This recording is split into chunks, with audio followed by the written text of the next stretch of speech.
Hello friends, welcome to Vicky's Kitchen.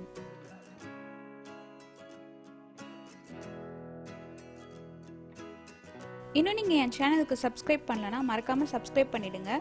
பக்கத்துல இருக்க bell ஐகானை கிளிக் பண்ண மறந்துடாதீங்க.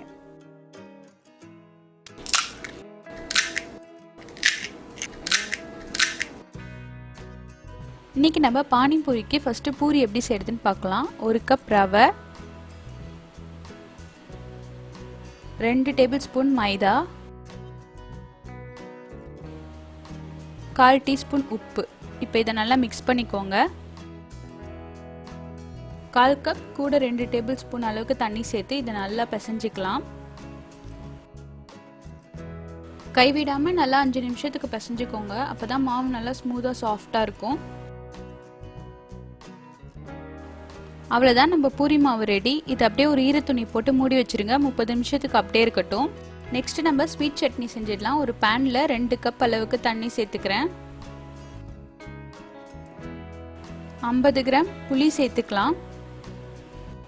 ஒரு 10 நிமிஷத்துக்கு நல்லா கொதிக்கட்டும். புளி நல்லா கரைஞ்சி வரணும். இது போல் கரைஞ்சி வந்ததும் இதை வடிகட்டி எடுத்துக்கலாம்.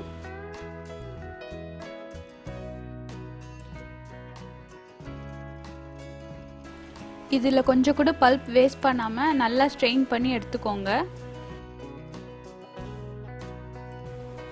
ஒரு பேனில் 1 டேபிள் ஸ்பூன் அளவுக்கு எண்ணெய் சேர்த்துக்கிறேன். 1 டீஸ்பூன் ஜீரகம், 1 டீஸ்பூன் துருவன இஞ்சி. இப்போ இதை நல்லா வதக்கிக்கலாம். நம்ம ஃபில்டர் பண்ணி வச்சிருக்க புளி தண்ணியை இதில் சேர்த்துடுங்க. 100 கிராம் வெல்லம் சேர்த்துக்கிறேன். இது நல்லா கலந்துக்கோங்க.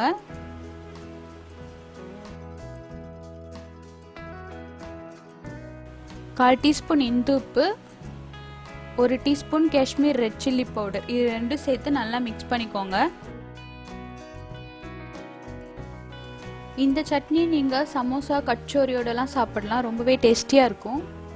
ஒரு 3 மினிட்ஸில் இது போல் நல்லா திக்காயிடும். அவ்வளோதான், நம்மளுடைய sweet chutney ready.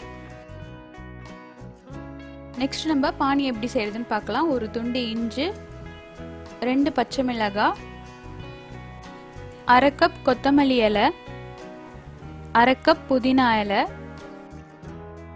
Lemon juice ½ 1/4 teaspoon உப்பு, 1 டேபிள் ஸ்பூன் தண்ணி. இதை நல்லா அரைச்சி எடுத்துக்கோங்க.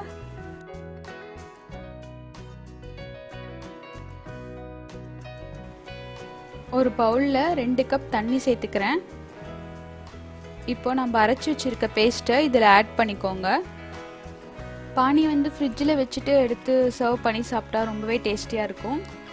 1/2 டீஸ்பூன் பெருங்காயத்தூள், 1/2 டீஸ்பூன் பாவ்பாஜ் மசாலா, அது இல்லைனா நீங்கள் சாட் மசாலா கூட யூஸ் பண்ணிக்கோங்க. அவ்வளோதான், நம்மளுடைய பானி ரெடி. நெக்ஸ்ட்டு பூரிக்குள்ளே வைக்கிற மசாலா எப்படி செய்கிறதுன்னு பார்க்கலாம். வேக வச்சு மசிச்ச உருளைக்கிழங்கு 1, ஒரு வெங்காயம், 1/2 டீஸ்பூன் மஞ்சத்தூள், 1 டீஸ்பூன் ஜீரகத்தூள், 1 டீஸ்பூன் கரம் மசாலா, தேவையான அளவு உப்பு, கொத்தமல்லி இலை கொஞ்சம். இப்போ இதை நல்லா மிக்ஸ் பண்ணிக்கலாம்.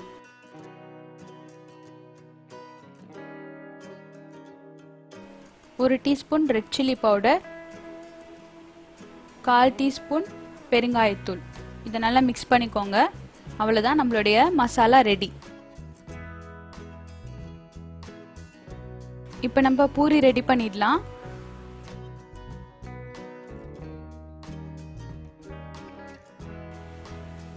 இதிலிருந்து ஒரு போர்ஷன் மாவு எடுத்துக்கலாம்.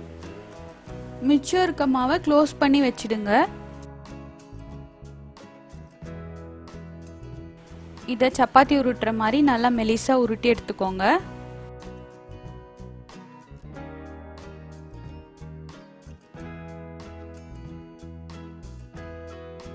உங்களுக்கு பூரி எந்த சைஸ் வேணுமோ அந்த சைஸ்க்கு இந்த மாதிரி ஒரு கேப்பு இல்லை ஒரு வட்டா மூடி அது மாதிரி எடுத்து இது போல் கட் பண்ணிக்கோங்க.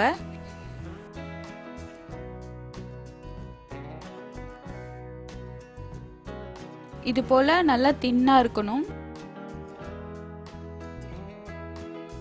இப்போ இப்போ இதே நம்ம கவர் பண்ணி வச்சிடலாம். மாவு வந்து காயக்கூடாது, அதனால தான் நான் துணிக்குள்ளே வைக்கிறேன். நம்ம சுடும்போது ஒன்று ஒன்றா எடுத்து சுட்டுக்கலாம். தேவையான அளவு எண்ணெய் ஊற்றிக்கோங்க.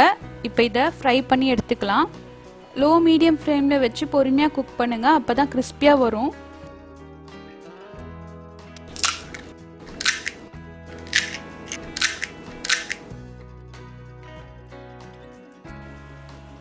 இப்போ இந்த பூரிக்கு மேலே நான் மசாலா வச்சிடுறேன். நம்ம ரெடி பண்ணி வச்சிருக்க ஸ்வீட் சட்னி, கடைசியாக பானி. அவ்வளோதான், நம்மளுடைய பானிபூரி ரெடி.